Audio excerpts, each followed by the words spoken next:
আসসালামু আলাইকুম।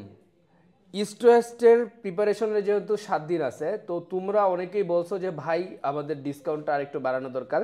তাই তোমাদের ডিসকাউন্টের বিষয়টা যেটা ছিল 11 তারিখ রাত 12টা পর্যন্ত, সেটা আমরা আরও একদিন এক্সটেন্ড করছি, সেটা 12 তারিখ রাত 12টা পর্যন্ত আছে। তাই এই যে 7 দিন বা 6 দিন সময়, এই 6 দিন সময়কে কাজে লাগাও। তোমার যে দুর্বলতার জায়গাগুলো আছে সেই দুর্বলতার জায়গাগুলোতে ক্লাস করো, ক্লাস করার পর এক্সাম দাও। এক্সাম দিয়েও যদি তোমার কোনো সমস্যা থাকে সেটা ডিসকর্ডে আমাদের সাথে কন্ট্যাক্ট করো, আমাদের গাইডলাইন সেশনে অংশ নাও, যেন তোমার ইস্ট ওয়েস্ট ভর্তি পরীক্ষার জন্য প্রস্তুতিটা একদম 100% হয়। যেন পরীক্ষা দেওয়ার পরে তোমার এতটুকু কনফিডেন্স থাকে যে হ্যাঁ আমার একটা সিট, আমার চান্সটা হয়ে যাচ্ছে।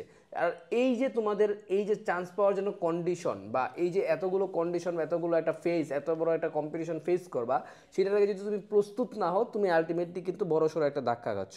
তাই শেষ মুহূর্তে এসে 30% ডিসকাউন্টে তোমাদের এই কোর্সটা এনরোল করে ফেলো এবং নিজের প্রস্তুতিটাকে ঝালাই করে ফেলো। দেখা হচ্ছে ক্যাম্পাসে। আসসালামু আলাইকুম।